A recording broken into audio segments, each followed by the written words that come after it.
Hey guys, I'm Michael Durr with Top Speed Golf. Now, how many of you guys go out to the range and you work really hard on your technique, you get your swing looking really good on camera, and then you're not really hitting the ball very solid? And then you say, okay, well, I'm not hitting the ball very solid, focusing on my technique. Let me go ahead and just worry about hitting the ball solid. Then you start hitting it really crisp and solid, but it's not quite as consistent because our technique falls apart. Well, to be really good and be really consistent in golf, we need to have two very simple things if we look at it as a whole, and that is to be technique sound and have good athleticism in that technique. Now, if we have both of those, we're going to be able to stay consistent throughout the round, hit the ball solid, and have technique. Well, how do we do that? And the way we do that is we train our body to be good with athleticism and technique. And that's exactly what I'm going to show you guys how to do today with a very simple 3-step practice. Let's go ahead and get started. Now, no matter what you're working on, whether it's putting to short game to all the way to your long game to your driver, you can take this 3-step practice to any portion of your game. And what it entails is hitting every single aspect that we need to hit. We need to hit technique. We also need to get our repetitions in, and then we also need to practice our athleticism, which is our ball after ball, where we hit driver on one shot and then the next shot we hit an iron or a wedge, something like that. And this is exactly what we're going to follow. So what we're going to do is we're going to talk about this in terms of, let's say we have an hour to practice, and this can be bumped down to 30 minutes, and none of these time frames are finite. You just want to make sure that you're hitting at least all 3 of these and you feel good about the first one before you move on to the second one. So what they're going to entail, we'll go ahead and go over those real quick. The first part of your practice, you're going to work hard on your technique. You're going to do slow motion, slow motion drills, work on the thing that you're working on, whatever it is you're working on, and you're going to work through it. You're going to look at yourself on camera or use a mirror to check your positioning. And then your second part of your practice is going to entail your repetitions. That's where you're going to kind of keep your technique in the back of your mind, but you're going to focus a little bit more on hitting the ball square and solid and getting your reps in, and then making sure that you're getting some short, long iron drivers, maybe if you're putting, some short putts, long putts, those kind of things, getting some good repetitions in. And then the third part of your practice, you're going to either play or simulate a game of some sort, no matter where you're at. So if you're on the putting green, you might play a putting game with yourself. How many 5-footers can you make in a row? If you're chipping, you're gonna say, well, how many I can spread all my balls out, or play 18 holes getting up and down. And then if you're on the range, you can switch clubs. You can pretend like you're playing your course at home.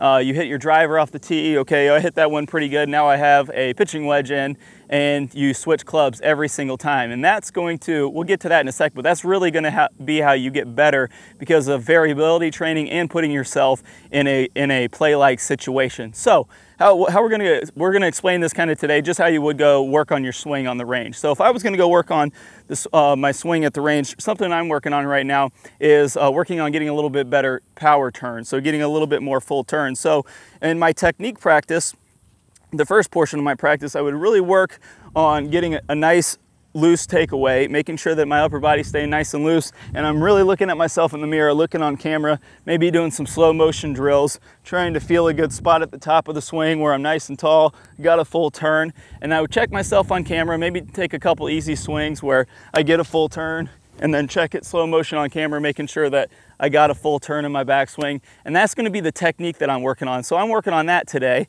And then what I'm gonna do after I work on my technique, I feel pretty good. I feel like I'm getting a pretty good turn.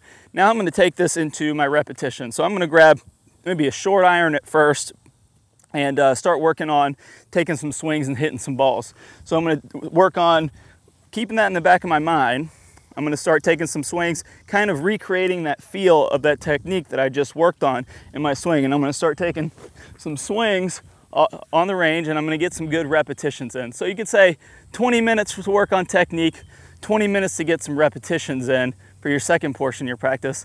And then after I feel pretty good, I've worked through my short irons, mid irons, long irons, driver, that kind of stuff, I'm going to go ahead and I'm going to say, okay, those 20 minutes are up. I feel pretty good. I'm pretty warm, hitting it pretty good. I'm getting my technique down pretty good. Now I'm just going to worry about my athleticism and my playing of the game. Now I'm going to play a game with myself.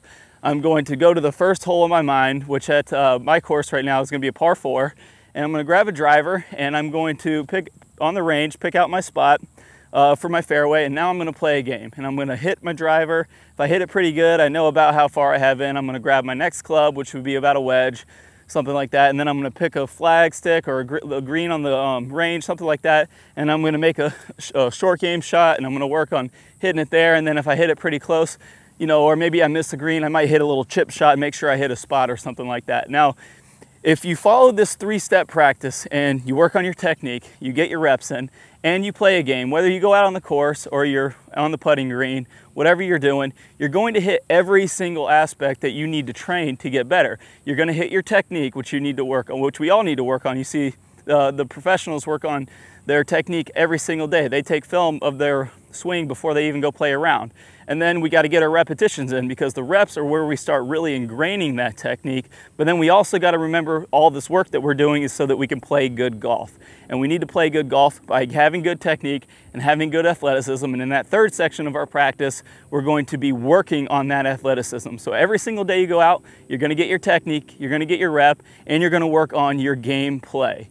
Now guys, if you follow those 3 steps, those 3-step practice plan every time you go out, even if you've got 30 minutes, you can do 10, 10, and 10, you're gonna get much better than if you go out and you fight yourself every day working just on one single thing and not really getting the repetitions that you need. So guys, go out there, start practicing with the purpose, get those 3 stages in, and we'll see you guys soon. Now guys, I really hope you enjoy this video, but stay tuned. I got a great bonus coming up for you that's gonna show you the #1 lag mistake that you might be making in your swing that could be killing power and killing consistency. If you wanna check out that video, click on the link that pops up in the preview that's gonna play after this video, or if you're on a mobile device, you can click on the link that's in the description below. Thanks again for watching, guys. Make sure you +1 this video on Google, like, subscribe. That really helps us grow the channel, and you'll be first to know when we come out with new content. We'll see you guys soon. Hi guys, and welcome back. I'm Ballard, and in today's video we're going to talk about one of the absolute worst drills for creating lag. It's a very common drill that I see, and in this drill what we're going to do is we're going to set the wrist very early to create an angle of lag, and then we're going to try to hold this throughout the swing. It's one of the worst things that you can do to build lag. I'm going to talk about the science behind why this is the case, and I'm also going to give you a great drill to help you improve your lag, all in this video. Let's go ahead and get started. If I do it this way versus holding that position, exact same thing happens when we're building the lag in the golf swing. So what we want to do is throughout the swing, I want to have a very low and wide takeaway. So I'm not going to set my wrist early at all. If you look at a lot of the top players, you look at Adam Scott, very wide takeaway, not very much wrist set at all. You look at Rory McIlroy, you look at Tiger Woods, all these players are using a wide takeaway and not getting very much wrist set, so that later in the swing, as we start down, we can increase this wrist set, and we're really only going to max out this angle of lag for a split second in the downswing. Okay, so a 3-step drill here. Now, as we get started with this, I want to remind you that the fulcrum in this golf club for getting a massive amount of lag is right at the end of the golf club. This is where I want my hinge point to be.